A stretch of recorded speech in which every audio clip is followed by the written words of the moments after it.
Now, going over to the Culture Part podcast, you have Lowe's backing off their DEI initiatives thanks to Robby Starbuck's investigative reporting. Will the sales go up, down, or stay the same? Now, Lowe's is best known for appealing to, well, that's a nice way of saying this, non-construction workers, housewives. I mean, when you look at the sales and the methodologies of Home Depot, they're the ones that really go after the contractors. That's why, well, they even have whole infrastructure inside the store to address those needs. So, kind of cliche. A lot of people see Home Depot as being more manly. You can get a lot more stuff done there, a lot more materials. And Lowe's, they have a different model where they go after the more of the do-it-yourself homemakers, and both are traditionally pretty successful. I'm myself a little bit more. Oh, I think I'm a little bit more. I think Home Depot is probably my favorite in terms of if I had to choose the two.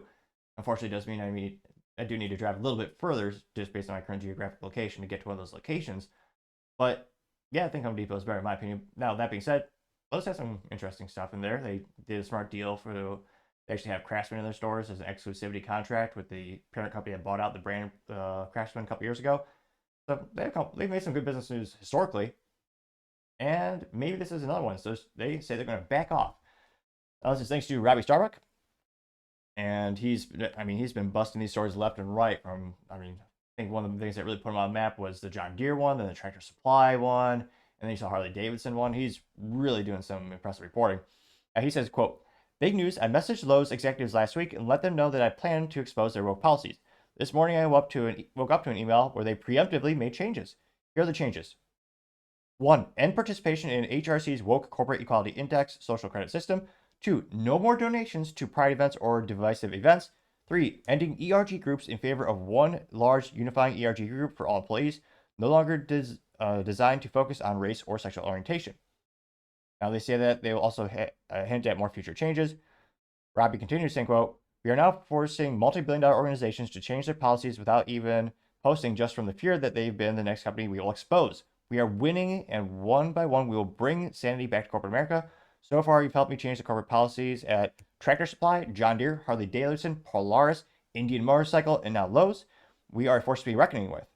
If you love what we're doing, subscribe to my X page and pay for $5 a month to help fund our growing team. If you want to expose your workplace, send tips and evidence to eliminatedei@protonmail.com. Again, Robby's email address for evidence, if you see that in your workplace, is eliminatedei@protonmail.com.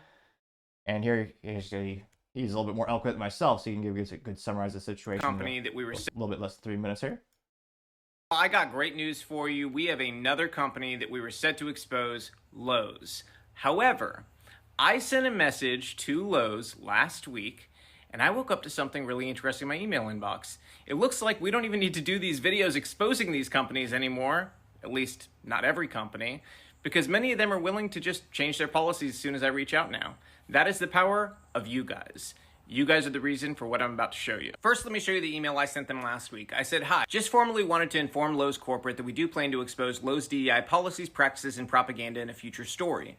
We have 2 projects in front of Lowe's, but please let your fellow executives know that I reached out. I'd like to know if Lowe's has any plans to cut these ridiculous policies. DEI should never dictate hiring, bonuses, sponsorships, etc. And participation in the HRC's woke CEI score is something Lowe's customers deserve to know about. ERGs based on the sex people prefer to have seems wildly inappropriate to the average Lowe's customer, bordering on sexual harassment, as does funding pride events and transitions via healthcare policy. Does Lowe's have a comment on this?" And get ready, because this is my favorite part. Also, Lowe's has their DEI department to thank for all of this focus on their policies. Their folks pushing DEI at Lowe's looked at my LinkedIn page on the same day, which piqued my curiosity. Without them, I wouldn't have thought to look at Lowe's right now.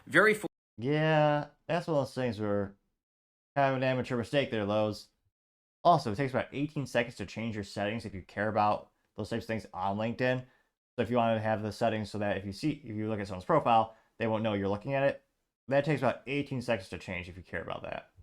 Foolish of them, but I'm guessing by now foolishness from the people pushing DEI at Lowe's is not a shocker to Lowe's executives. And what do you know, I sent those messages last week, and this morning I woke up to an email from Lowe's executives about changing policies. So what policies are changing? Lowe's will no longer be participating in the HRC's woke corporate equality index social credit scoring system. Lowe's is also getting rid of their individual ERG groups that separates people across identity politics lines by what kind of sex they like or what color they are. Now Lowe's employees will all be under one umbrella ERG, not not separated on identity lines based on what kind of sex they like or what color they are. And if you look at this part, Lowe's is also promising no more donations to pride festivals, pride parades, or anything that's a divisive thing outside of these core 3 areas that they have identified as important to their business. And those 3 areas make sense. They're community improvement, disaster relief, and skilled trades education. You know, things actually associated with Lowe's business. I like this part below in the email where they talk about merit, because we're seeing a $150 billion company change on a dime and embrace merit instead of the equity policies that have been pushed in the past. I'm going to be putting the full text of the email in the caption on X so you can read the email they sent out this morning and judge for yourself,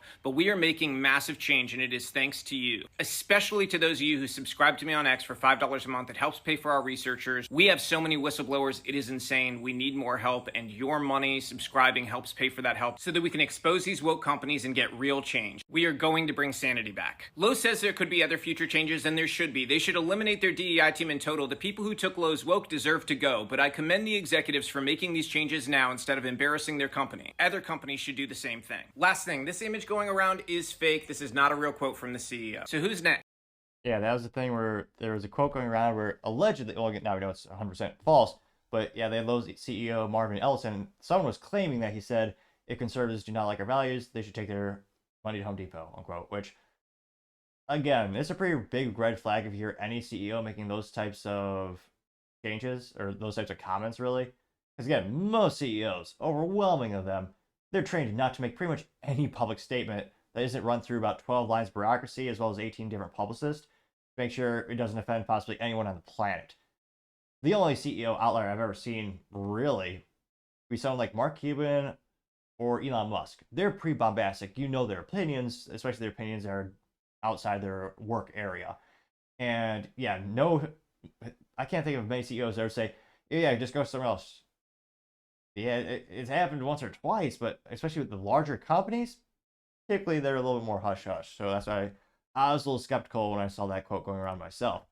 Now, thankfully, this one pretty probably got 2.5 million views as well as 54,000 likes. One of the first ones coming from Nancy Parkley saying, quote, I can write books and articles on DEI, or on why DEI philosophically is a bad idea, and how Marxism roots are embedded in it, and how Marx drew on Hegel, etc. But Robby Starbuck gets it done, getting 1.9 thousand likes. X Van Fleet, who is famous for escaping communism in China, says, quote, thank you for your great work. We all need to hit major corporations and professional associations, e.g. engineering and medical professions.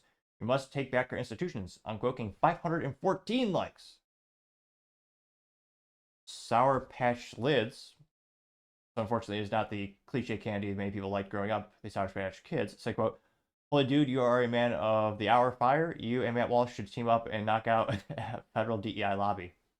Got 348 likes. That'd be an interesting one. Let's see here. Pam says, hey, Robby Starbuck, are you sure these companies are not rebranding DEI to something different? Saw something about this on X the other day. That got 286 likes. Robby responds saying, quote, the companies I exposed know that I have sources deep inside that, and that a second story for me will be worse than the first. True, getting 808 likes. So, in terms of kind of ramifications, we're still waiting to see, will Harley actually get rid of their CEO, who was pushing all that woke stuff on the company, or will they just give him a slap on the wrist? Because right now, the board of directors and the CEO at Harley Davidson are still the same. Even though they did eventually acquiesce to say, hey, we're not going to do these controversial things, they're pissing off a majority of our clientele. So pretty surprising to see yet another company kind of bow down and kind of revert to actually focusing on core competencies and merit. Now, will it happen on a bigger trend? I'm very surprised Robby Starbuck has had such a profound impact in corporate America because, again, historically speaking, most of them really didn't care. I think, let me know in the comments if you think differently, but probably the biggest kind of change we've seen in our lifetime was probably the Bud Light boycott that really spurred all these things to get coming into action. Because historically speaking, people in the middle, people on the right, they talk about, we've tried to do, we're going to boycott that company. Never really worked at all until Bud Light. So to me, that was kind of the snowball factor, one of the instances where that became more and more real. But let me know in the comments, do you think those will stick to their guns, they'll actually back off, or do you think they might revert back to these policies, or they might just rebrand them? Let me know in the comments, because as always, I'd be fascinated to hear what you have to say. Thank you, everyone, for taking the time to tune in. Again, trying to get to 4,000 subscribers by the end of the month. So if you can click that button, I greatly appreciate it. Also, give me a thumbs up, thumbs down, or comment to give me a little bit more feedback. Let me know I can make this show better and better. Lastly, don't forget to take time to tell your family, tell your friends, tell your coworkers, heck, tell your enemies, tell anyone and everyone. Just stay safe, fight the good fight.